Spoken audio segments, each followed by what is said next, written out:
일단 여러분이 이제 올해 세계경제에서 이렇게 보면 나머지는 이제 교재를 여러분 참 충실하게 만들었습니다. 그래서 이걸 혹시 그 교재가 없으면 우리 스태프진들을 통해서 여러분이 이렇게 요청을 하면 제가 보내드리겠습니다.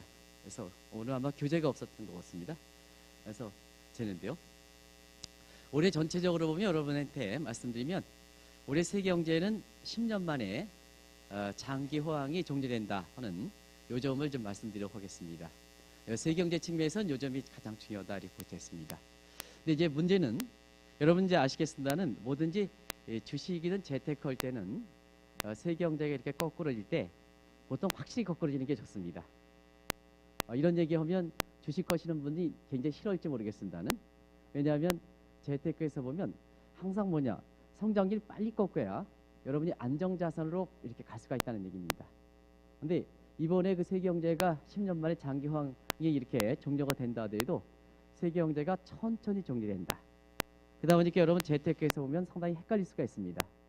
자, 어떻게 보면 이렇게 안정자산 추천하다가 어떻게 보면 위험자산인 주식을 추천하고 해서 여러분이 가장 재테크에서 혼란을 초래할 때가 세계경제가 바짝 회복되면 주식을 가면 되겠습니다는 사실 세계경제가 바로 떨어질 때는 안정자산을 가겠습니다는 이것이 올해는 상당히 헷갈리는 해다 이렇게 보이겠습니다. 그래서 이런 것을 보통 금융사 직원들 같은 경우에는 변동성이 확대된다 이런 쪽으로 얘기할 겁니다. 그래서 여러분이 오랜만에 이 변동성이 확대될 때는 가장 중요한 게 안정자산이 위험자산이든 쏠림 현상을 방지하는 것이 굉장히 중요합니다.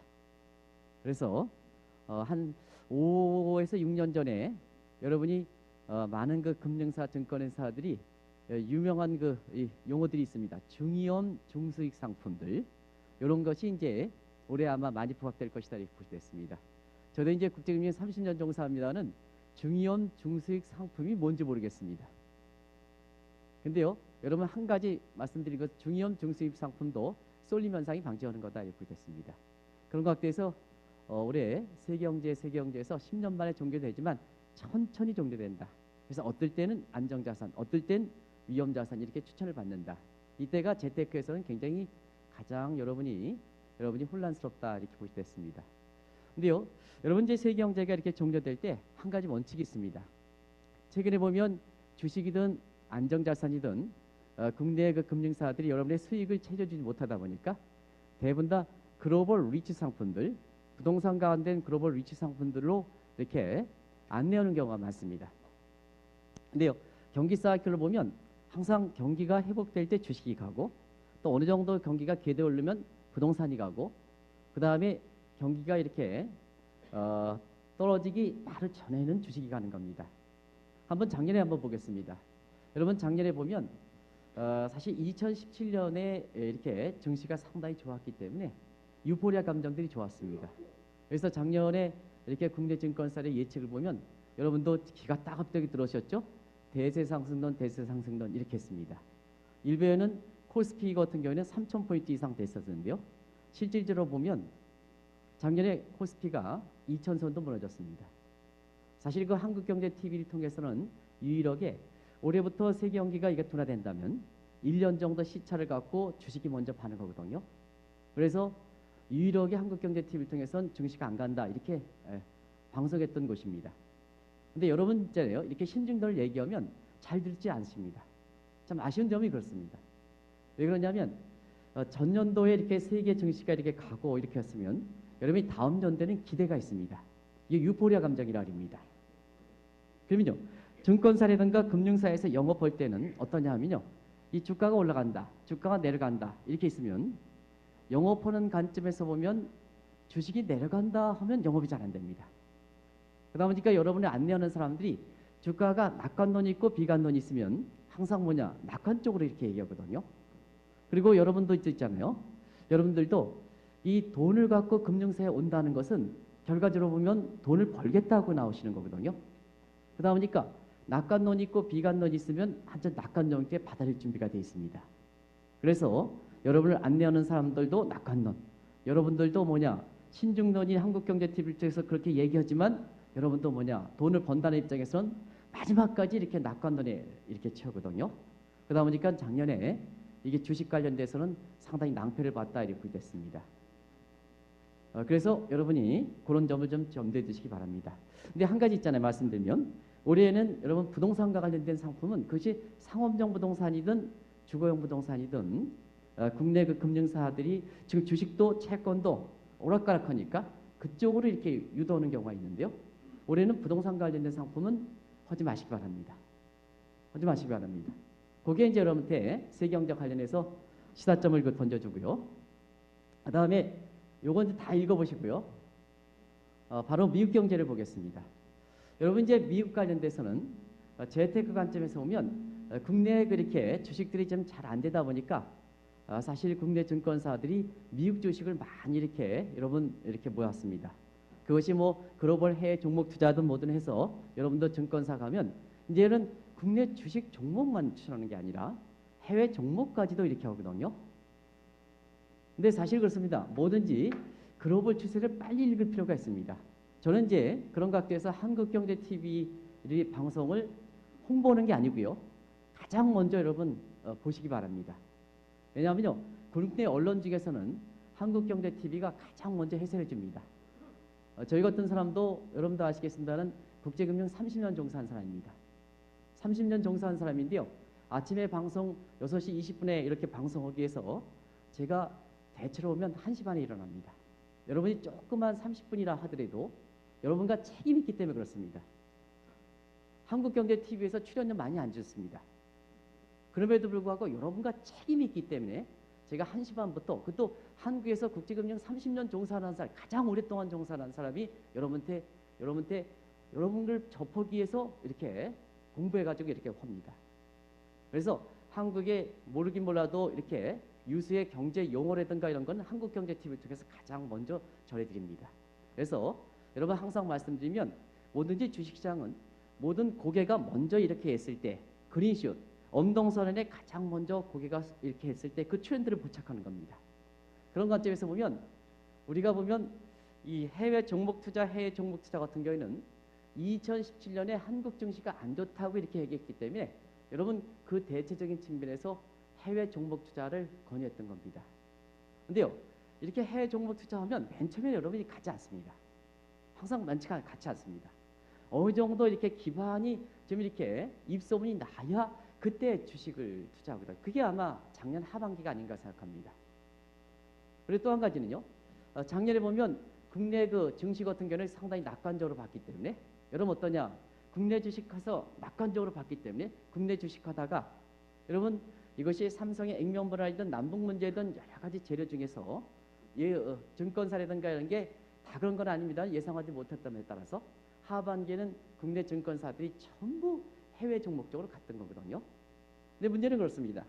뭐든지 주식 투자도 사회 현상과 동일합니다. 금융사 이렇게 보면 저는 그렇습니다. 저는 뭐든지 상식에 의존하면 됩니다. 그래서 우리가 보면은 권력을 많이 갖고 그 다음에 사실 여러분이 재산이 많이 갖고 있다 해도 많이 갖고는 갑질을 하면 사회적으로 지탄 대상이 됩니다. 마찬가지로 주가가 많이 올라갔을 때 거기에 들뜨지 말고요. 사회현상과 마찬가지로 많이 올라갔을 때 여러분이 고개를 숙이면 여러분이 전체적으로 주식 투자에서 그렇게 큰 실패를 거두지 않습니다. 한번 보겠습니다. 여러분 작년 하반기에 국내 주식이 안 좋다 보니까 자 해외 주식 투자인데요. 해외 주식 투자할 것이 뭐가 있습니까? 대체로 보면 미국과 중국에는 없는 겁니다. 특히 미국이 작년에 잘 갔습니다. 근데요. 와우TV 방송을 통해서는 어떠냐 하면요. 자 미국 주식을 추천했긴 했지만 작년 하반기 들어서 미국 주식이 너무 올라갔다. 그래서 예를 들어서 여러분 계산하기 좋게 다우존스가 1000포인트에서 10,000포인트 올라갔다. 그러면 상승폭이 1000포인트라면 여러분 그 상승폭 1000포인트를 먹는 게 아니라 사실 그렇습니다. 지수 대비해서 투자 원금 대비해서 이렇게 하는 거거든요. 그러다 보니까 뭐냐 같은 1000포인트 올라가더라도 작년 하반기 같은 경우는 1000에 1000 100% 나오는데 만에 1000 10%뿐이 안 나오는 겁니다. 그래서 작년 하반기부터는 미국 주식에 대해서 기대수를 낮춰달라 이렇게 이제 말씀드렸었거든요. 근데요, 이 국내 증권사라든가 뒤늦게 여러분이 미국 주식에 들을 붙이면서 작년 하반기에 미국 주식을 쭉 해서 많이 갔다 보니까 작년 10월 이후부터 미국 주식이 15% 조정하는 과정에서 사실 미국 주식을 갖고 있는 사람이 지금 굉장히 손실을 많이 봤을 겁니다. 마찬가지로 올해 같은 경우에는 뭐 여러분이 생각하기에는 미중간 마찰이 어떠다, 많은 전문가들이 미중간 마찰이 어떻다, 그거는 그때그때 사회 현상에 따라서 나오는 얘기입니다. 너무 증시라든가 이런 측면을 그쪽에 뭐 미중간 마찰이 이렇게 초점을 맞추지 말합니다. 뭐든지 기본에 충실하면 됩니다.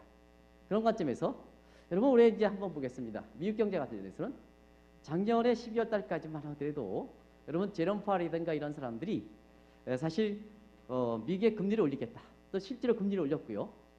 근데 한 달도 못 돼서 미국의 제롬 파월이 있잖아요. 금리 인상 속도를 조절하겠다. 이렇게 얘기합니다.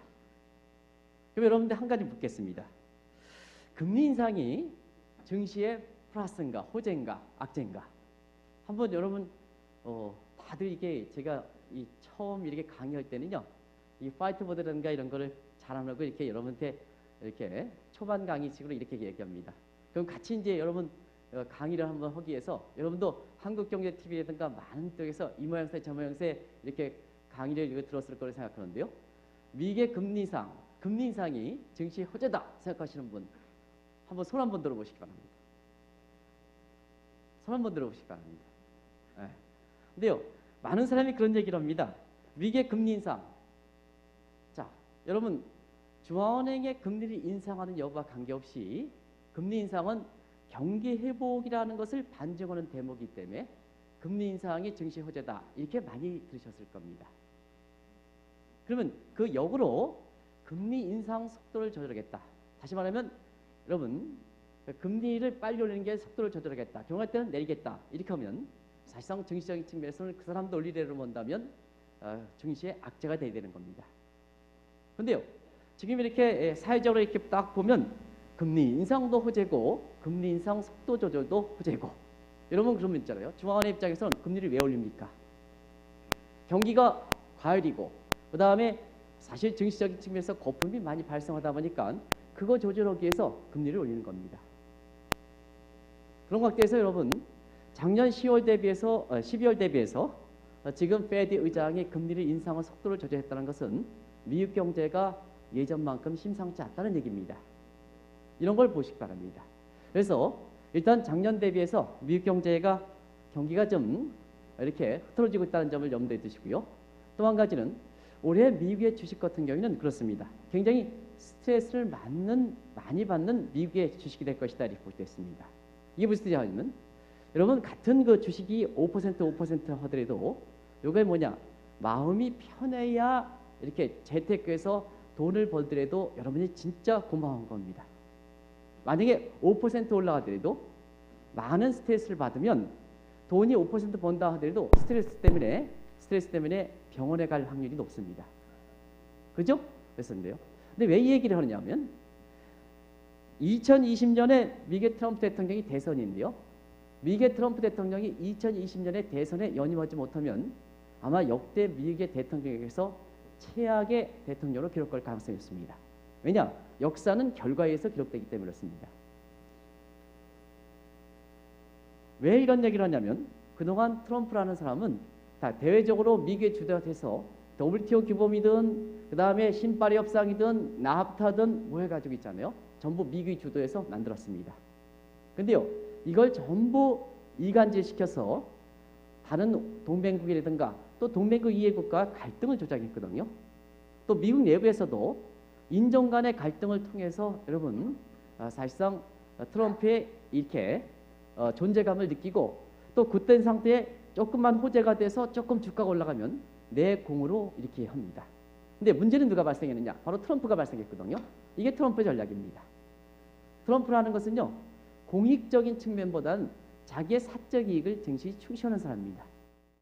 그러다 보니까 지금까지 대내적으로 보면 갈등을 조작해서 자기의 존재감 내지는 자기가 이렇게 조금만 미중 간의 무치에서 호재가 돼서 주가가 올라가면 이건 내 탓이다 하는 입장을 취해왔었거든요. 근데요. 이게 집권 초기와는 먹힙니다.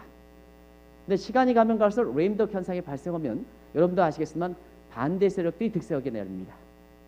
그래서 2020년에 연임이 되지 않았을 땐 본인 자신이 역대 최대 최악의 대통령이 된다는 것을 알고 있기 때문에 어떤 수단이든 간에 어떤 수단이든 간에 연임을 위해서 모든 상황을 동원한다.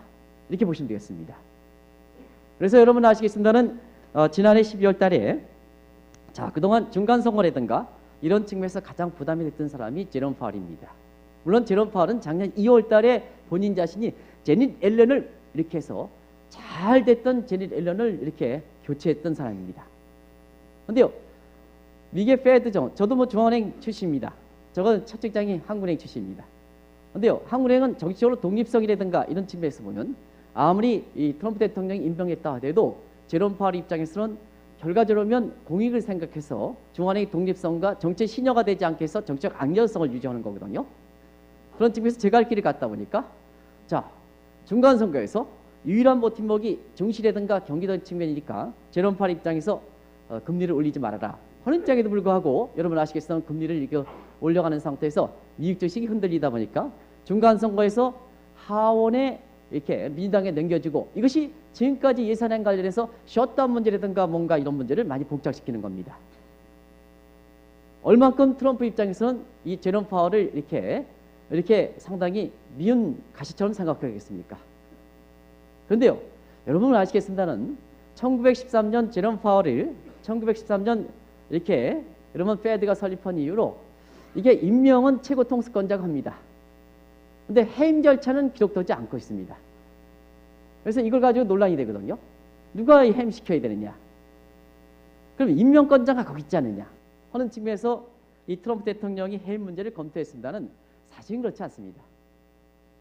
해임 문제에 대해서는 임명은 어쩔 수 없이 누가 하더라도 해임 문제에서는 낫더라 하는 문제입니다. 그런데 그런 문제까지 검토한다는 얘기입니다. 왜냐? 2020년 연임하기 위해서. 그래서 올해 미국 증시 관련해서는 경기라든가 이런 게 이렇게 좀 작년보다 나빠지는 측면도 있습니다는 사실 올해는 연임을 위해서 트럼프 대통령이 여러분이 상식 차원에서 생각하지 못했던 여러 가지 이렇게 문제를 발생시킬 수 있다. 이게 여러분 아시겠지만 정규 분포의 양쪽 글인데 이걸 테일 리스크라고 그러고요. 더 가능성이 없는 게 정규 분포에서 길게 가는 게 롱테일 리스크입니다. 그래서 미국과 관련해서는 롱테일 리스크가 이렇게 많이 발생할 가능성이 높기 때문에 사실 주식적인 측면에서는 5% 이렇게 간다 하더라도 여러분이 굉장히 스트레스가 많은 주식이다 이렇게 볼 때 있습니다. 그래서 올해 다른 데 투자할 것이 많다 보니까 미국에 대해서는 여러분이 머릿속에 지금 국내 증권사가 미국 주식 아직도 잔상들이 많은데요. 그걸 좀 이렇게 벗어날 필요가 있다는 걸 말씀드리겠습니다. 그런 각도고요. 그래서 일본 증권사가 2020년까지 미국 증시의 대세상승론 이렇게 외치는데요. 그런 점에 있어서는 여러분 신중을 기하실 필요가 있다는 걸 말씀드리겠습니다. 그리고요. 유럽 한번 보겠습니다. 유럽은요. 사실은 한번 보겠습니다. 유럽은 제가 있잖아요. 이 유럽 같은 경우에는 올해는 유로화든 유럽과 관련된 상품을 이렇게 관련된 주식이라든가 이런 걸 좀 비교적 하지 마시기 바랍니다. 신중을 기하실 필요가 있습니다. 왜 그러냐면요. 이 EU 통합은 경제 역사상 보면 아마 단일 현안에 있어서는 가장 오랫동안 시간과 비용을 끌어왔던 문제입니다. 여러분 보겠습니다. 많은 나프타라든가 아시안이라든가 지역 블록에 있어서는 이 EU가 있잖아요. EU가 가장 벤치마크를 했습니다. 그런데요. 이것이 사실 지금 시기적으로 보면 7월 연장 가능성이 있지만 올해 어쨌거나 영국이 EU에 탈퇴합니다.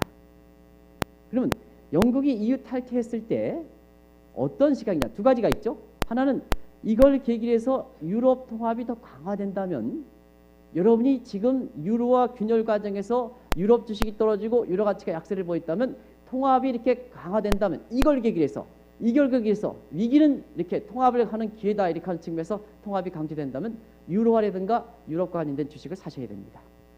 근데 반대로 이걸 계기로 해서 통합의 균열이 더 깨진다면 그때는 유로화라든가 유럽과 관련된 주식을 하실 필요는 없는 겁니다. 그럼 어떤 가능성이 있느냐 하면 여러분 두 가지 측면. 하나는 균열을 보일 때 영국의 EU 탈퇴가 될 때 이걸 계기로 해서 타산지석 삼아서 더 통합이 강조되겠느냐 하는 측면에서는 지금은 그렇게 가능성이 없습니다. 왜냐하면 첫 번째, 이제는 7년 전 유럽 재정이 것처럼 사실 독일의 메르켈 총리라든가 또 독일의 경제 여건이 이걸 봉합을 시킬 정도로 강하지 못하다는 걸 말씀드리겠습니다. 여러분 다 아시겠습니다. 독일 경제가 지금 상당히 안 좋게 되고, 두 번째, 메르켈 총리가 뭐냐? 모든 직함을 내려놓고 있습니다. 그리고 메르켈 총리는 어떠냐? 3인당과 연정 형태를 구하고 있습니다. 그러면 자, 뭐든지 있잖아요. 정당 간의 갈등 문제는, 정당 간의 연합 문제는요, 그때 이해관계가 있을 때는 이렇게 연합정당하지만 정당이 뭡니까? 정당이 정권을 잡는 게 기본적 목표거든요. 그러다 보니까 지금은 들러붙어 있습니다는 이해관계가 엇갈릴 때는 정권을 잡기 위해서 언제든지 여러분 연정 형태가 깨질 가능성이 있습니다. 그런 측면에서 보면 지금의 영국의 EU 탈퇴를 계기 위해서 EU가 그 균열을 보일 때 이걸 카리스마적으로 잡아주는 게 없다 하는 측면이고, 두 번째는 뭐냐? 자, 지금은요 국가 간 전제를 했던 EU 통합이든 오페크든 전부 깨집니다. 왜냐? 지금은 국경이 없기 때문에. 세계가 하나의 레벨 플레이잉 필드처럼 세계가 국경이 없기 때문에요. 국가를 전제로 했던 각종 국제 통상 질서라든가 세계 경제에서 깨지게 되는 겁니다. EU도 마찬가지죠. 나프타도 재형태가 됐죠. 그 다음에 여러분 아시겠습니다는 작년에 에너지주, 특히 뭐냐? 에너지 관련돼서 많은 전문가들의 추천을 받았습니다. 특히 증권회사에서 많은 추천을 했습니다. 왜 그러냐? 작년 11월 달에, 정확히 11월 6일에 미국의 이란에 대해서 제재를 했습니다. 또 작년 12월 달에 오페크 플러스 회의에서 120만 배 감산을 했습니다. 그러니까 많은 사람들이 여러분 기억하실 겁니다. 세계 3위의 생산업체인 이란에 대해서 제재해. 그 다음에 12월 달에 110만 배를 감산해. 그러다 보니까 국제유가가 $50 떨어지는 경우는 없겠다. 유가가 $80, $100까지 올라간다. 그래서 여러분한테 뭐냐? 에너지 관련된 주식 사. 그 다음에 원유와 관련된 ETF. 그 다음에 원유와 관련된 ELS 사. 이렇게 했습니다. 근데 국제는 어떠냐 하면 사실 오페크가 유가가 올라가려면 오페크의 감산이 지켜져야 되지 않습니까? 근데 과거 1970년대, 80년 다르다는 얘기입니다. 지금은 경제적 이해관계를 같이 오는 오페크 같은 상생 카르텔이요. 세계가 하나지다 보니까, 국가가 세계가 하나다 보니까 사실상 뭐냐? 국가 간 협력이 필요 없는 겁니다. 아시겠습니다는 오페크 같은 경우에도 1961년 창립할 때 멤버가 카타르입니다. 근데요, 카타르가 올해 1월 1일부터 이것이 오페크 탈퇴를 계기로 해서 오페크 붕괴의 조짐에 따라서 유가가 $50 밑으로 떨어져서 그렇게 추천받은 사람이 굉장히 낭패를 보는 케이스였습니다. 그래서 여러분 아시겠습니다는 EU가 균열을 보일 때, 영국의 탈퇴 균열을 보일 때 이걸 타산지석 삼아서 통합을 이끌 수 있는 이런 카리스마의 국가가 없다. 그리고 지금은 세계가 하나이기 때문에 국가가 협력을 했던 이런 협력의 필요성이 필요 없다. 그러다 보니까 유럽은 여러분 대단히 큰 혼란이 있지 않겠냐 생각합니다. 많은 사람이 그때그때 협상에 따라서 여러분 그렇습니다는 그때 뉴스에 따라서 흔들리면 안 되는 겁니다. 기본적인 토대를 바탕으로 해서 여러분이 추천할 필요가 있습니다. 왜냐? 여러분은 아무래도 기관 투자에 비해서 정보가 부족하기 때문에 가장 중요한 게 이론이라든가 형식이라든가 이런 게서 비교적 중장기적으로 이것을 보실 필요가 있습니다. 이 때문에 여러분 올해는 유럽이라든가 이런 것이 지금 상태에선 균열 시각으로 해서 유럽이 재봉합하기는 어렵기 때문에 유로와 관련된 상품이든 올해는 뭐냐? 올해는 좀 신중을 기해주십시다. 좀 지켜보는 자세가 중요하다는 걸 말씀드리겠습니다. 이게 유럽과 관련돼서 좀 재테크관에서 말씀드리고요. 그 다음에 여러분 일본 한번 보겠습니다. 일본은 여러분 최근에 보면 많은 전문가의 얘기라든가 그 다음에 이렇게 금융사에 나온 페이퍼로 보면 이해하지 못하는 현상이 있습니다. 하나는 뭐냐? 여러분 주가는 떨어지는데 엔화는 또 살아가립니다. 여러분 생각하기에는 주가가 떨어지면 엔화가 동시에 약세가 되기 때문에 엔화를 하지 말아야 됩니다. 근데요, 금융사들이 다 그런 건 아닙니다는 주가는 떨어진다. 근데 여러분 엔화는 살아가리거든요. 이거 어떻게 판단할 것이냐? 하는 측면에서 여러분 이 문제를 알기 위해서는 아베노믹스 1990년대 이후에 잃어버린 20년을 겪었던 그 궁극적인 요인, 그걸 바탕으로 해서 2012년 지금의 일본 경제를 이렇게 이끌었던 아베노믹스의 실체를 이해하실 필요가 있습니다. 여러분 일본은요, 많은 사람이 잃어버린 20년 걷다 보니까 일본의 경제 강요들이 그만큼 무능한 것이 아니냐 이렇게 생각하는 사람도 있습니다. 우리나라의 경제학자라는 사람이 그렇게 하는 사람이 있습니다. 근데 그렇지는 않습니다. 이런 독특한 구조를 갖고 있습니다. 경제에서 라스트, 스트레스를 받을 때 마지막 풀어주는 주체가 누굴 것이냐. 대부분 다 중앙의 입장이 라스트 리조트를 기념해요. 왜냐? 발권력을 갖고 있기 때문에. 근데요, 일본은 라스트 리조트 기능을 일본 국민들이 갖고 있습니다. 그러다 보니까 어떤 문제냐면, 여러분 1990년대 일본의 경기 침체됐습니다. 경기가 침체되면 자, 그 경제 실상을 반영하는 여러분의 얼굴 색과 같은 일본의 엔화 가치는 약세가 돼야 됩니다. 이제 경기가 침체됐어, 엔화가 약세됐어, 엔화가 약세되면 수출이 증대해서 경기가 살아나야 됩니다. 이게 프라이스 메커니즘입니다. 근데요, 일본은 라스트 리조트 일본 국민들이 갖고 있기 때문에 어떠냐 하면요, 경기가 어려울수록 엔화가 거꾸로 안전통화로서 부각되면서 강세가 됩니다. 그러다 보니까 어떠냐, 프라이스 메커니즘이 작동되지 않아서 엔화가 강세되니까 수출이 감소돼서 경기가 더 거꾸로지는, 이게 잃어버린 20년입니다. 다시 말씀드리면 경기가 언제든지 시장에 맡겨놓으면 엔화가 약세가 되는 게 아니라 얘가 강세되니까, 자, 이것을 인위적으로 끌어줬던 것이 여러분 뭐냐, 인위적 발권력을 동원해서 끌어줬던 것이 아베노믹스입니다. 그래서 일본 경제가 이렇게 되는 겁니다. 근데 최근에 분위기가 많이 바뀌었느냐 하면, 여러분 나중에 말씀드리겠습니다. 미중 간 마찰이 이렇게 트럼프 입장에서도 굉장히 달러 약세라든가 보복 관세라든가 첨단 기술이든가 비관세 정책이라든가 모든 전망이 동원하더라도 여러분 뭐냐, 미국이 중국에 대한 무역 적자를 줄일 수는 없습니다. 왜 줄일 수는 없느냐 하면 서로 겹치는 부분이 없기 때문에 그렇습니다. 중국의 1인당 GDP는 여러분 통계 조작 문제가 있지만 $10,000입니다. 최대로 $10,000입니다. 미국의 GDP는 뭐냐, 1인당 GDP는 $50,000입니다. 서로 겹치는 부분이 없습니다. 그렇기 때문에 아무리 트럼프 대통령이 뭐냐, 중국에 대해서 무역 적자를 줄인다 하더라도 무역 적자가 축소하기 어렵습니다. 그러다 보니까 자, 애초에 트럼프 대통령은 뭐냐, 미국의 무역 적자를 줄이겠다. 근데 50% 60%를 차지하는 중국에 대해서 무역 적자를 줄이기 어려우니까 어떠냐, 가장 핸들링 어견, 게임 업체에서 핸들링 어견 동맹국으로 가는 겁니다. 그래서 제2의 무역 적자국이 일본이거든요. 근데요, 그래서 일본에 대해서는 일본도 환율 조작에 피해갈 수 없다. 그러면 아베노믹스는 뭐냐? 아베노믹스는 그 사람을, 그 이론적 근거를 했던 사람이 하마도 고이치인데요. 한국경제TV에서 초청한 사람입니다. 저도 개인적으로 만나본 사람입니다. 그런데요, 아베노믹스는 인위적으로 발권력을 동원해서 엔저를 유도해서 경기를 회복시킨 겁니다. 환율 조작입니다. 환율 조작을 못하게 되다 보니까 어떠냐? 자, 일본 경제 아베노믹스 더 이상 추진하지 못한다. 어떻게 될 것이냐? 경기는 떨어진다. 주가 떨어진다.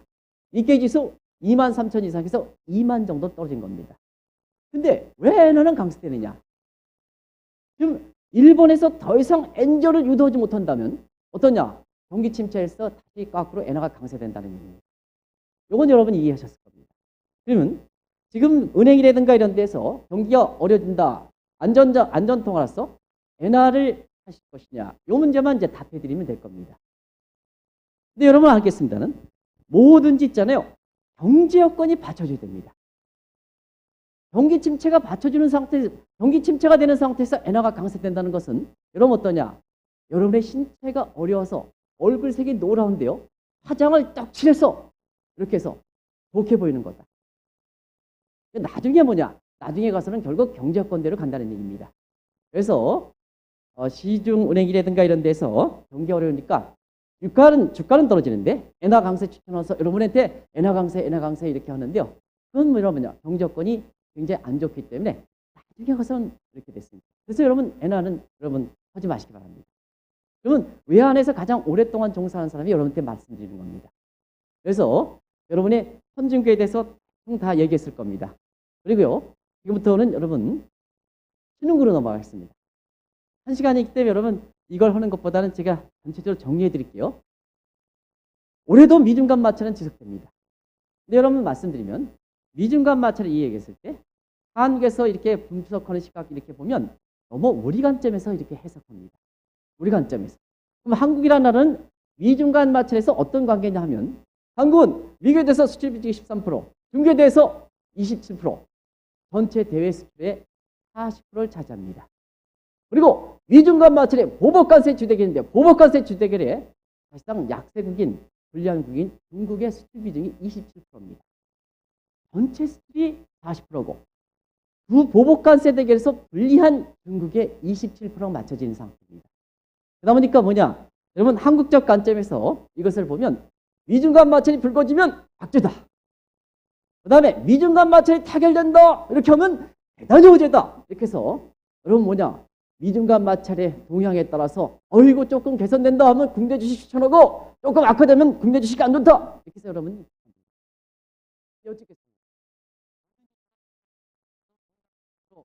많이 참여하겠습니다는 우리나라의 분석 시각대로 미중 간 마찰이 한국 경제 지금 충격하는 식으로 그만큼 충격이 된다면 다시 트럼프 입장에서도 시진핑 입장에서도 이 게임은 안 하는 겁니다. 뭐든지 협상이라는 것은요. 게임의 이익에서 게임의 이득이 있기 때문에 여러분 그렇습니다. 많은 비용을 치르고 이 게임을 가는 겁니다. 근데 한국의 분석하는 시각은 뭐냐? 전부 미중 간 마찰은 불리하다. 그러면 여러분 트럼프를 했는가? 시진핑이 왜 이 게임을 하고 있겠습니까? 왜 이 게임을 하고 있습니까? 그래서 여러분 미중 간 마찰 문제에 있어서는 보편적 관점에서 이 문제를 보십시오. 우리 관점이 아니라 보편적 관점에서 보십시오. 그러면요 작년부터 여러분 보겠습니다. 뭐든지 보편 관점에서 보면 자 미중 간 마찰 부분에서는 긍정적 측면과 부정적 측면이 있다는 얘기입니다. 모든 경제 질서는 경제 현상은 양면성을 치르는 겁니다. 여러분이 연애할 때도 뭐냐? 연애할 때도 비용을 치르는 문제가 있으면 연애하면 뭐냐? 거기에 따라서 여러 가지 혜택이 있는 겁니다. 그래서 여러분이 한국에서 보면 국제협상을 오랫동안 이렇게 또 국제경제 환경을 이렇게 본 측에서는 너무 한국적 관점에서 있는 점을 본다. 그러다 보니까 증시에서 보면 미중 간 마찰 부분에서 모조리 돼 있고 조금 분위기가 사면 주식이 살아난다. 조금 안 좋으면 안 좋다. 이 관점이 작년부터 그렇게 반복되었습니다. 근데요, 우리는 이제 이렇게 관점입니다. 여러분 미중 간 마찰이 양면성을 갖고 있다면 자, 미중 간 마찰이 불리한 경제 비중이 높은 국가들은 아주 타격이 받는 겁니다. 그게 대부분 다 중화경제권. 한국이 그렇다 이렇게 보겠습니다. 근데요, 상대적으로 작년에 주가에서 세계 증시가 15% 조정됐지만 연초 대비해서 주가가 올라간 국가들이 있습니다. 어디냐? 인도. 그 다음에 브라질 같은 이런 게 있습니다. 주가 녹록지 않습니다. 그럼에도 올라갑니다. 왜냐? 미중 간 마찰의 큰 줄기에서 긍정적 측면에서 보면 인구 비중이 많고 내수장이 많고 이런 데 있어서는 미중 간 마찰의 영향이 벗어나는 거거든요. 또 지리적으로 보면 중남미 국가들은 벗어나는 국가거든요. 물론 브라질 같은 경우에는 중국과 경제관계, 유대관계가 있긴 하지만 그래서 여러분 때 꼭 말씀드리면 미중 간 마찰에서 이게 영향 분석에 따라서 한국 증시에 오락가락하는 것보다는 저희들은 뭐냐? 한국경제TV를 통해서 자 불리한 국가에 기업 입장에서는 불리한 국가 예를 들어 중화경제권의 사업은 철수해서 유리한 국가인 인도라든가 중남미 국가로 재편시키는 것이 여러분 기업 입장에서는 사업 재편입니다. 그리고 여러분의 재테크 관점에서는 불리한 국가의 자산을 유리한 국가로 옮기는 것이 여러분한테 실질적으로 도움되는 재테크의 모습이 아닌가 생각합니다. 그래서 작년부터 여러분 뭐냐 인도라든가 브라질이라든가 이런 국가의 주식이라든가 이런 측면은 15% 조정 가는 건데 연초 대비해서 올랐습니다. 5% 올랐습니다. 왜 미중 간 마찰을 한국 주식과 관련해서 오물딱저물딱 합니까? 세계 보편적 관점에서 여러분 이렇게 이 문제를 봐야죠. 그래서 뭐냐 한번 이 문제에 대해서 좀 아쉬운 대목은 너무 뭐냐 한국적 관점에서 분석한다. 그래서 미중 간 마찰이 조금 오래되면 주식 사라. 미중 간 마찰이 오래되면 여러분 주식 버리라. 이러다 보니까 일반 개인의 입장에서는 미중 간 마찰의 얘기는 많은 전문가 입을 통해서 얘기하지만 여러분한테 실질적으로 도움되느냐 하는 측면에서는 사실 결과적인 측면에서는 저도 매일 이렇게 여러분과 같이 이렇게 호흡하는 사람입니다는 사실은 그만한 방송 시간, 그만한 연구 보고서 하는데도 불구하고 그 비용을 많이 들였는데도 불구하고 여러분 도움됐느냐? 사실 여러분이 판단에 맡기겠습니다. 그래서 이 대목은 제가 이렇게 열이 내가지고 이렇게 얘기하는 것은요. 좀 세계 질서는 왜 트럼프라든가 시진핑이 이 게임에 들어가느냐? 나름대로 게임하면 이득이 있기 때문에 그런 겁니다. 근데 한국에 보면 우리 관점에서 분석하기 때문에 여러분은 뭐냐? 여러분 재테크를 굉장히 좁은 시각으로 줄인다는 얘기입니다. 그런 관점을 여러분 말씀드리겠습니다. 또 한 가지 여러분한테 말씀드리면 중국이라든가 이런 것을 좀 말씀을 드리고 할게요. 중국은요. 여러분 한번 보겠습니다. 중국에 이제 작년에 해서 보면 작년에 중국에 대해서 금융재 소비재 추천해서 여러분한테 많이 했는데요. 결과적으로 작년에 재테크에서 가장 실패한 대목이 작년에 중국 주식과 관련돼서 현대입니다. 여러분 한 가지 말씀드리겠습니다.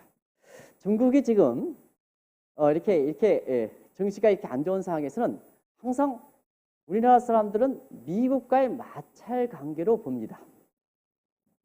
그러니까 어떠냐 하면요.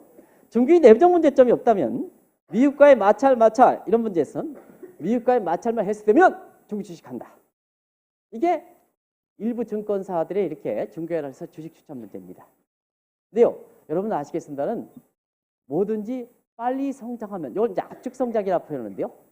뭐든지 사람이든 모든 경제 관계에서는 그만큼 성과를 내려면 그만큼 비용을 들여야 되는 겁니다. 그만큼 시간을 들여야 되는 겁니다. 중국이 뭐냐? 빨리 압축 성장하는 과정에서 그동안 뭐냐? 중국이 구조적 문제점을 많이 겪고 있습니다. 여러분 그것이 아시겠습니다는 투자 관점에서 리스크에서 보면 3대 그레이스완 문제입니다. 그래서 중국의 구조 문제에서 보면 그림자 문제, 가담부채 문제, 그 다음에 부동산 거품 문제. 이게 여러분 그렇습니다. 제가 한국경제TV를 통해서 이 문제를 얘기한 지가 1999년서부터 시작했더라고요. 1920년 지났습니다. 여러분 이 문제는 고도성장 과정에서 구조 문제, 고질병이기 때문에 이 문제가 정리가 돼야 중국이 계속 성장할 수 있고 중국이 계속 성장하면 중국 주식이 이런 겁니다. 여쭙겠습니다. 공교롭게도 1999년서부터 한국의 차이나 펀드 관련된 이런 주식들을 국내 주식에서 많이 추천했습니다. 물론 그때 시기에 따라서 다릅니다는 차이나 펀드, 세계 공장 모든 것이 한국에서 보면 한국이 어려울 때 중국 주식 합니다는 여러분이 뭐냐 그런 추천대로 이게 차이나 관련된 상품이 됐을 때 자, 수익이 그만큼 그렇게 강조만큼 수익이 났느냐? 여러분 아마 대부분 조사해 보면 여러분 물론 이제 투자자 성향에 따라서 어디에 끊느냐에 따라서 다르겠습니다는 대체로 보면 그렇게 기대만큼 수익이 안 났습니다. 왜 그럴까? 중국이 뭐냐? 중국이 그 구조병이 그림자 금융 이런 문제가 있잖아요. 사실상 뭐냐? 지금 20년 동안 지속되어 왔기 때문에 그렇습니다. 그래서 여러분한테 말씀드리면 지금 중국 경제가 경제 성장이 떨어지는 것은 뭐냐? 그만큼 중국 내부적 요인이 더 크다 이렇게 보겠습니다. 근데요, 많은 사람들은 중국과 관련돼서 내부적으로 문제점이 없는데 미중과 마찰 문제 있다. 그럼 미중과 마찰이 개선되면 중국 주식한다. 이런 쪽으로 얘기한다는 얘기입니다. 그러면요, 앞으로 중국과 관련돼서 여러분이 중국 경제를 파악할 때는 이 중국이 반드시 지속 가능한 성장을 하기 위해서는 고쳐야 되는 병은 소위 3대 그레이스완 문제를 해소할 것이냐 하는 문제를 여러분이 그 문제를 보시는 것이 중요하다는 걸 말씀드리겠습니다. 근데요, 그 문제에서 보면 일단 그림자 금융 문제, 여러분 감독위에 벗어난 이 금융 문제인데요. 이 문제는요, 중국의 일반 평인민들은 접근할 수 없는 시장입니다. 이거 기득권 문제입니다. 그리고 가다부채 문제, 가다부채 줄이겠습니까? 여러분 가다부채 문제 보면 여러분도 경우에 따라서는 지금은 조금 줄어들긴 했습니다만 내가 대출이 안 나오더라도 A은행장 알아. A은행장 알면 여러분 대출이 안 나올 것도 나왔습니다. 그래서 중국의 가다부채 문제는요, 평인민들에 해당하는 비중이 상당히 적습니다. 부동산 거품 문제. 평인민들이 무슨 부동산 거품입니까? 대부분 다 뭐냐? 부동산 거품을 조장하는 사람이 기득권 문제입니다. 왜 알면서도 20년 동안 중국의 지속 가능한 성장을 위해서 이거 정리하지 못하느냐? 그거 건드리면 시진핑의 리더십 문제가 나오기 때문에 그렇습니다. 그런 관점에서 여러분 중국 경제에서는 너무 낙관적 시각을 갖고 있는데요. 사실은 그렇지 않습니다. 또 두 가지면 여러분 투자 관점에서 보면 앞으로 기간을 사는 겁니다. 그런 관점에서 같이 한번 공개해 보겠습니다. 중국에 관련돼서 얘기하는 시각은 한국경제TV 특히 연차에도 그런 얘기를 하십니다. 중국에서 전공하시는 분들은 자, 중국의 성장률이 6%다. 13억 인구다. 13억 인구가 6%가 하면 대단히 좋은 거 아니냐 이렇게 얘기합니다. 그러면 여러분 여쭙겠습니다. 자, 앞으로 지금부터 내년까지 성장률을 보면 중국이 8%에서 6% 떨어진다. 한국은 2에서 3% 올라간다. 여러분 어디에 투자하시겠습니까? 한국에 투자하시겠습니까? 중국에 투자하시겠습니까? 네? 어디에 투자하시겠습니까? 왜 오늘 뒤늦게 많이 오셔서 그런지 대답이 없으십니까? 네. 한국이죠? 예, 네, 한국입니다.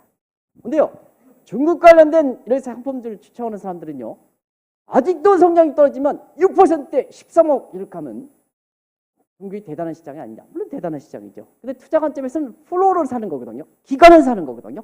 그런 시각들이 여러분한테 중국 관련된 얘기한다는 얘기입니다. 그래서 중국이 나쁘지는 않다. 나쁘다는 얘기는 아닙니다. 근데 여러분 투자하는 관점에서 보면 여러분 개인은 일반 기관 투자가 벌써 정보가 부족한 사람입니다. 그래서 기관을 사야 됩니다.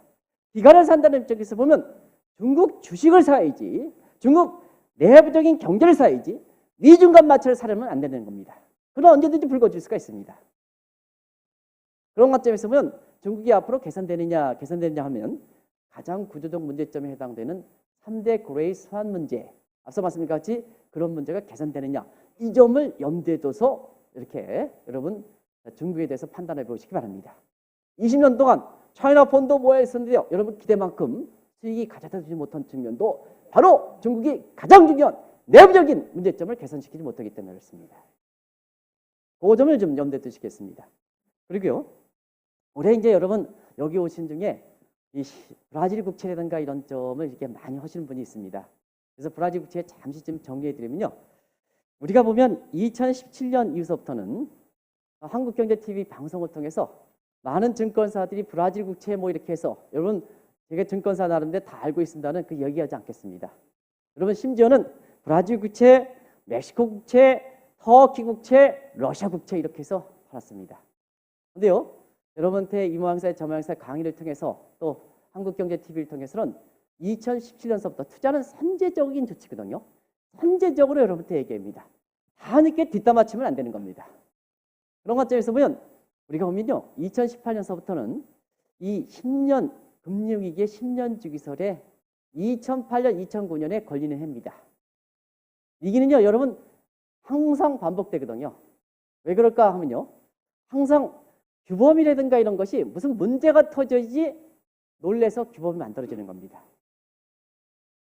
그러다 보니까 이 규범이 만들어서 이전에 금융영업의 주 활동이 됐던 분야가 규정이 만들어지면 활동이 위축되니까, 자, 세계적인 금융사들은 어떠냐 하면요, 요 규범에 탈피하는 새로운 시각대로 이렇게 상품을 만들어 나가거든요. 그러다 보니까 지금의 ETF 상품이라든가 이런 쭉 해서 지금 새로운 상품들이 나오지 않습니까? 이런 건 아직까지 규범이 나오지 않는 상태거든요. 그러다 보니까 뭐냐, 이것이 어느 정도 이상이 될 때는요, 여러분 뭐냐, 작년 10월 이후의 모습이 나오는 겁니다. 여러분 미군 시스템이 가장 정착되어 있다. 여러분이 이해하지 못하는 것은 뭐냐 하면요, 미국의 시스템이 정착되어 있는데 미국의 다우존스 지수 같은 경우는 하루에도 1000포인트 빠진다. 하루에도 500포인트 빠졌다가 하루에 260포인트 올라가서 여러분 뭐냐, 하루에 장중 변동폭이 1000포인트 이상 됩니다. 여러분 그게 비일비재하게 나타났을 겁니다. 그러면요, 여러분 하루에도 1000포인트 두 가지, 사람이 접근할 수 없는 시장입니다. 첫 번째. 두 번째는 밸류 분석, 밸류와 프라이스, 소위 퍼 분석이라는 것이 잘 안 되는 겁니다. 왜냐하면요, 이 시장이 이렇게 변했다는 것은 여러분 아시겠습니다는 지금은 금융사, 증권사가 여러분 사람의 시장이 아니라 IT 시장이 됐다는 얘기입니다. 일반 조건은 알고리즘에 의해서 있잖아요. 밸류와 프라이스 분석보다는 저 매도 조건 딱 쳐서 빅스 지수가 5% 떨어지면 무조건 매도합니다. 그리고 빅스 지수가 조건을 줘서 5% 이상은 무조건 매입합니다. 변동성을 크게 합니다. 변동성을 크게 합니다. 이런 시장으로 바뀌었거든요. 근데 이것이 있잖아요, 이것이 이렇게 쏠리지 않을 때는, 시장에 나타나지 않을 때는 그쪽이 굉장히 유망한 상품으로 봅니다. 또 정부 입장에서도 감독당에서 그것을 규제하지 않습니다. 근데요, 작년 이후에 여러분 경제의 밸류라든가 프라이스를 이렇게 무너뜨릴 정도로 그렇게 나타나 보니까 이제 규제에 들어가는 겁니다. 규제 들어갑니다. 미국 같은 경우 얼마큼이냐면요, 아마 프로그램 매매, 알고리즘한 프로그램이 직접적으로 보면 30%고요. 그 다음에 ETF 같은 이런 상품이 간접적으로 85%입니다. 85%니까 여러분 뭐냐, 기계에서 움직이는 겁니다. 기계에서 움직이다 보니까 어떤 현상이 발생하느냐, 여러분 죄송합니다는 일부 시중은행의 사태가 발생하는 겁니다.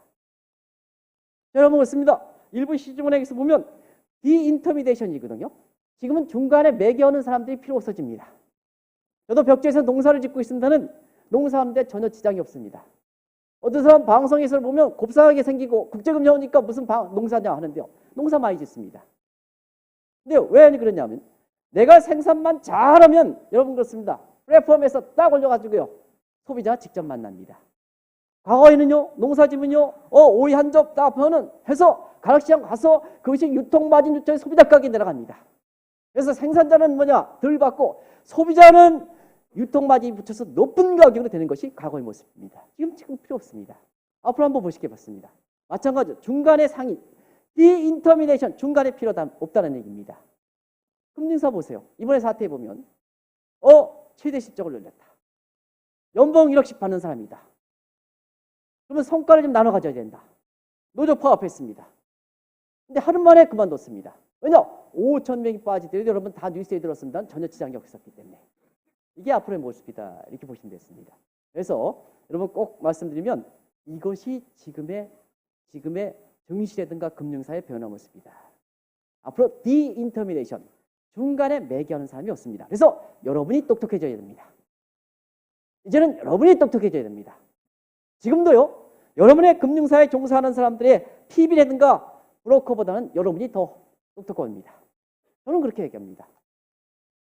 왜 그러냐면요, 은행에 들어간 사람, 예를 들어서 금융사에 직원 들어간 사람은요, 훌륭하죠. 근데요, 이 모양새 저 모양새 무슨 일이 이렇게 많이 옵니까? 추천도 뭐냐, 브라질도 추천해야 되고 미국 주식을 다 추천해야 됩니다. 근데 여러분 입장에서 어떠냐? 여러분 입장에서는 내가 브라질 국채에 투자했다면 여러분의 재산이 투자한 거니까 여러분 뭐냐, 과거와 달리 소셜 네트워크에 딱 두들기면 브라질 관련된 다 동향이 나옵니다. 그러니까 브라질 국채 관련돼서는 금융사 직원보다 여러분이 더 훌륭한 사람입니다. 이런 시대가 됐던 겁니다. 그래서 중간에 매개하는 사람이 자꾸 없어지는 겁니다. 보세요.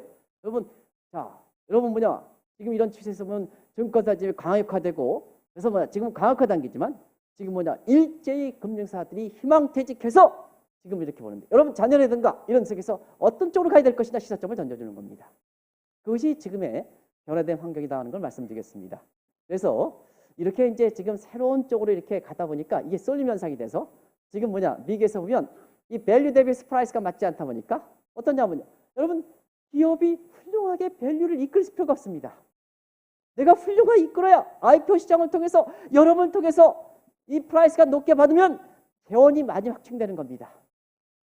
근데요, 프로그램 매매에 의해서 밸류가 제대로 반영되지 않는다면 IPO가 할 필요가 없는 겁니다. IPO가 없는 겁니다. 이런 시대가 되기 때문에 여러분 새롭게 규제 들어간다, 규제된다 이렇게 보겠습니다. 그래서 항상 이것이 위기는 규범을 탈피하는 새로운 금융영업 조직이 쏠리게 되면 그때 위기가 발생하는 겁니다. 그래서 항상 위기는 10년 만에 조정하는데요. 2018년에 2017년부터 각종 신흥국 펀드를 하지 말라, 신흥국 국채를 하지 말라 이렇게 말씀드렸었는데요. 사실 올해는 있잖아요. 올해는 세계 경기가 이렇게 둔화되면 역시 채권이 유명하고, 채권에서 금리 과정에서 신흥국채가 많이 떨어졌기 때문에 여러분 올해 아마 수익을 잡으려면 이 브라질 국채 같은 이런 신흥국채를 좀 더 전향적으로 좀 보시기 바랍니다. 이건 꼭 좀, 근데 어떤 사람들이 이렇게 얘기해요. 항상 브라질 국채냐 이렇게 하는데요. 2017년서 브라질 국채를 하지 말라 했던 사람입니다. 방송을 통해서. 방송을 하지 말랬던 사람이 올해 너무 미래에 대해서 불교하게 보지 마시고요. 신흥국채에 대해 이런 데 수익 기반을 좀 찾으시기 바랍니다. 한 가지 전제 조건이 있습니다. 주식은 잘못 투자하면 1분 만에 바꿀 수가 있습니다. 채권도 신적 상품이라든가 이런 거에서 유동성이 확보되긴 했지만 그래도 채권은 장기 투자이기 때문에 아무리 신흥국 국채가 유망해 보인다 하더라도 여러분 스스로가 투자 성향을 갖고 있어야 됩니다. 여러분 중에서 소심한 사람들은 이 신흥국의 국채가 유리하더라도 하지 마시기 바랍니다. 왜냐하면요, 지금 수시로 과거에 비해서는 수시로 리스크가 많이 발생합니다. 왜 그러냐? 여러분이 환경이 바뀌기 때문에 그렇습니다. 과거에는 소셜 네트워크가 없기 때문에 밖에서 무슨 일이 발생하더라도 여러분의 접할 기회가 KBS 뉴스 이런 거 동영방송 통해서는 보지 못했습니다. 근데 지금은 완전히 바뀌었습니다. 여러분 의도하지 않은 인도네시아에서 2시간에 홍보 사태에서 2명이 이렇게 죽었다면 그것이 여러분이 의도하지 않게 여러분 손아귀에 있는 겁니다. 그래서 지금은 리스크에 상당히 봉착되어 있다. 많은 사람이 있잖아요. 특히 대학원 학생들한테 제 강의하면 이 얘기를 합니다. 리스크를 방지역에서 그 많은 훌륭한 사람들이 금융업에 종사하고 금융 이론을 배우고 파생상품 무슨 금융공학 이론 나오는데 왜 세계적으로 보면 이렇게 리스크가 이렇게 죽지 않느냐. 한쪽으로 1977년 갈브레이스 리스크가 언서튼티라는 리스크의 언서튼티라는 얘기가 나왔습니다. 그러면 그 이후에 많은 금융사들이 여러분의 리스크 관리, 금융호화, 파생상품 이런 얘기가 많이 났습니다는 지금 사회는 어떠냐 하면요. 지금은 저도 한번 모셨습니다는 한국경제 2017년에 UC 버클의 베리 아이켄 그린 교수는 하이퍼 언서틴트라는 표현을 쓰고 있습니다. 리스크는 더 증폭된다는 의미입니다. 왜냐? 여러분이 갖고 있는 플랫폼이라든가 이런 것이 더 빨리 변하기 때문에 그렇습니다. 사람이 리스크하려는 것보다 더 툴이 더 빨리 발전하기 때문에 그렇습니다. 그런 모습이거든요. 그런 각도에서 보면 지금 리스크가 수시로 나타나기 때문에 아무리 신흥계 국채가 있다 하더라도 이 장기성을 갖고 있을 땐 여러분의 리스크 성향, 여러분의 투자 성향을 잘 알고 있어야 이 신흥국 국채를 이렇게 투자하는 거다 이렇게 됐습니다. 그래서 여러분들에게 소심한 사람들이 있잖아요. 소심한 사람들은 신흥국 국채에 이렇게 투자하지 마시기 바랍니다. 그리고 여러분 중에 간 큰 사람은요, 신흥국채 2017년서부터 신흥국채를 하지 말라고 했던 사람입니다. 여기인데요. 올해 같은 경우는 신흥국채를 좀 전향적으로 좀 검토하시기 바랍니다. 이해했습니까? 네요. 그러면 간 큰 사람과 간 크지 않은 사람이 어떤 차이가 있냐면요. 여러분 골수업 치면 딱 알 수가 있습니다. 그래서 골수업 쳐서 3점만 나면 스탑하면 신흥국채 투자하지 마시기 바랍니다. 근데요. 골수업 쳐서 3점만 스탑하면 판도이 적으니까 못 먹어 듣고 쓰리 거는 사람은 올해 신흥계 국채를 투자하시기 바랍니다. 이해했습니까? 아닙니다. 그리고요. 마지막으로 여러분한테 마지막으로 마지막으로 요게 여러분 한국 관련돼서는 이제 여러분한테 좀 가고요. 지금 많이 추천받는 게 있습니다. 달러 추천받고 또 금 투자 추천을 많이 받습니다. 여러분이 금융사 가면 이렇게 유명한 세점에서 경기가 어렵다 보니까 달러 사라, 그 다음에 금 사라 이런데 요 입장에 그 정리할 것이냐 하는 것을 말씀드리겠습니다. 조금 시간이 경과했다 하더라도 문제를 좀 하겠습니다. 근데요, 한계 재테크에서 보면 여러분 2015년 12월 미국 금리 인상 이후에 많은 금융기관들이 달러 추천했던 것이 한계 재테크에서 굉장히 실패합니다. 여러분 다 아시겠습니다. 2015년 12월 미국 금리 인상했습니다. 미국 금리 인상, 미국 증시 좋아, 미국 경기 좋아. 달러 추천. 근데요, 여러분도 뭐냐? 그래, 미국 금리 인상 왜? 증시 올라가, 경기 올라가. 여러분도 맞아서 한기 그때 당시에 원달러이 1250원이었을 때 그때 있잖아요. 우리나라에 기업의 투자 분포 안에서 600억 달러가 있습니다. 60조 원이 투자했습니다. 결과는 어떻게 됐냐? 여러분 이미 달러를 갖고 있는 사람이 다 느끼겠습니다. 작년 4월에 달러 인덱스가 88 레벨 떨어지면서 원달러이 1054원까지 갔습니다. 정확하게 1달러당 200원씩 손실을 발생. 1달러당 200원씩 손실을 발생했습니다. 한계 재테크에서 굉장히 큰 획기적인 실수입니다. 근데 여러분 보면 미국은 중심통화입니다. 미국의 중심통화를 할 때 원달러를 읽을 때 한국적 관점에서 한국적 관점에서 이걸 보시지 마시기 바랍니다. 여러분 연애할 때도 상대방이 더 건전하면 그 연애는 그 사람에서 주도되는 겁니다. 약자는 데이트 비용을 한참 내더라도 나중에 결혼을 꼴을 까는 가능성이 없는 겁니다. 이게 여러분 외화 투자입니다. 외화 투자입니다. 그런 관점에서 항상 미국에 있잖아요. 원달러 안으로 올 때 미국은요 2가지 요인에서 결정합니다. 여러분이 아니면 미국의 금리 인상, 미국 경제, 미국 정시 이건 펀더멘탈 요인이라서 머큐리 요인이라 합니다. 근데 한국 사람들은 요것만 봅니다. 근데요 미국은 달러 정책이라는 게 있습니다. 이 정책적 요인을 마스 요인이라 합니다. 마스 요인이라 합니다. 정책 요인입니다. 근데요 2015년에 12월 달에 미국의 금리 인상 달러 추천한 사람은 바로 머큐리 요인, 미국의 금리 인상 같은 머큐리 펀더멘탈 요인만 봤을 때는 입니다.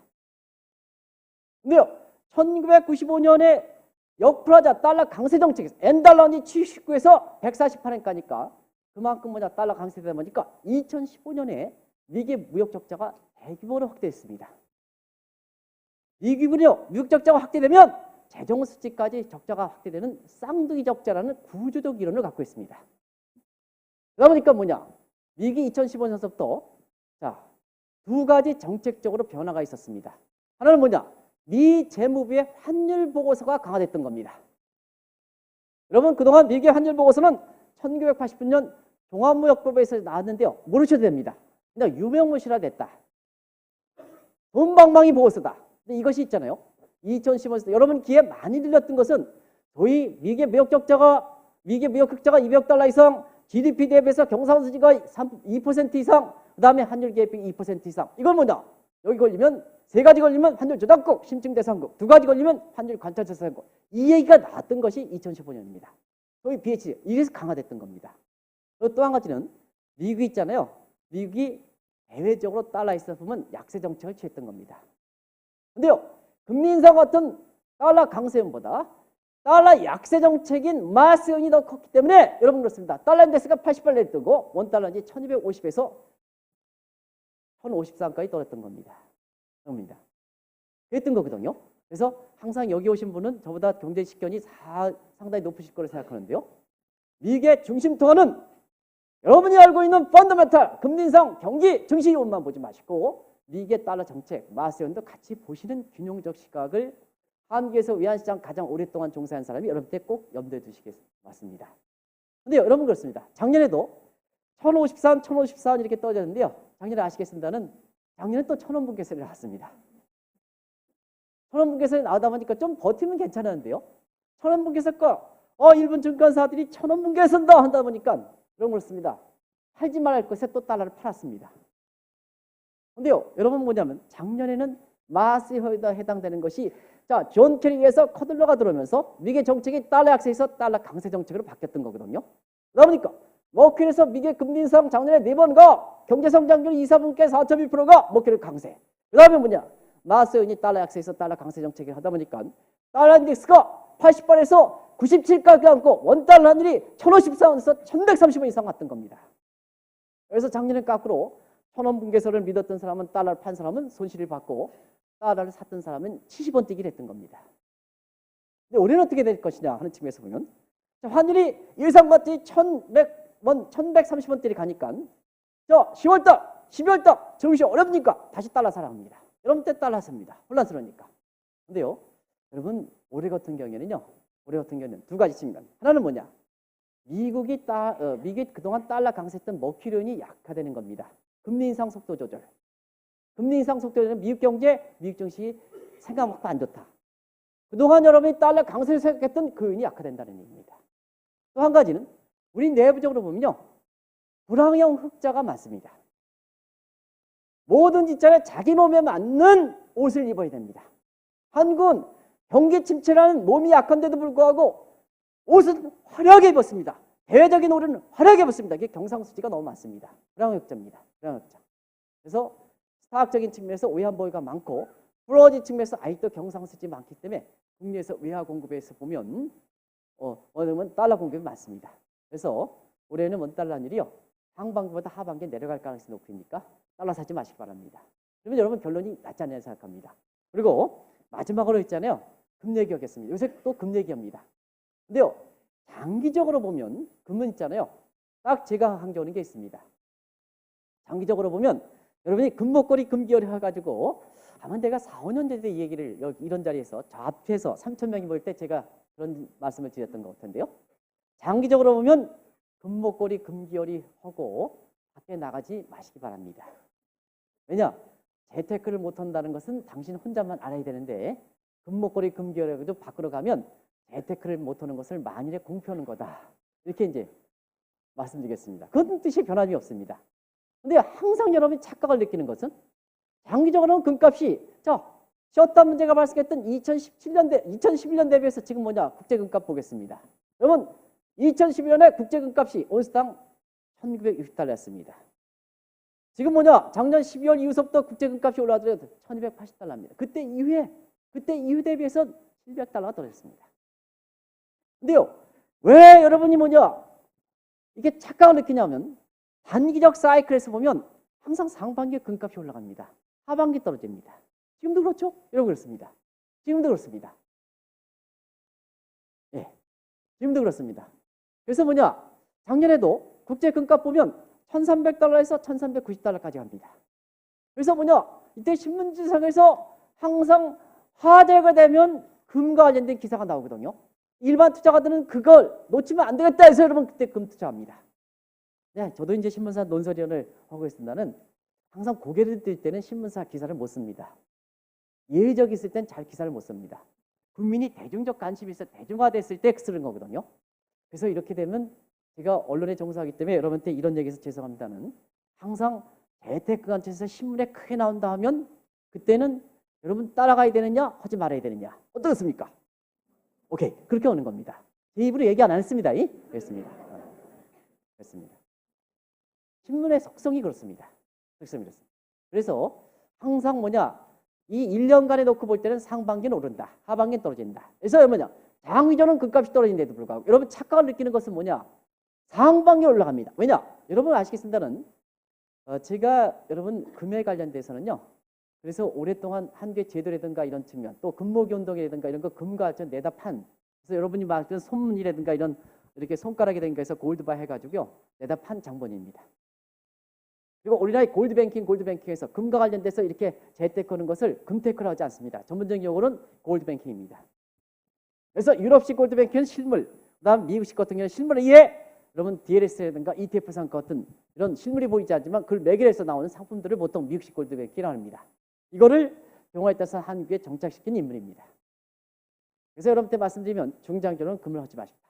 그리고 뭐냐, 근데 상반기에 여러분 꼭 금과 관련된 얘기가 나오는데요. 지금도 금과 관련된 얘기, 이번 주에도 뭐냐, 모신물에서 금과 관련된 얘기 나오는데요.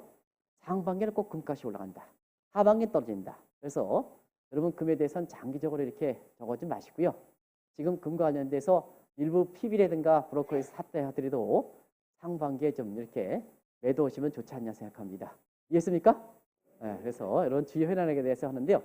조금 시간이 있으면 여러분 부동산 관련돼서 좀 상세하게 좀 말씀드리고 싶은데요.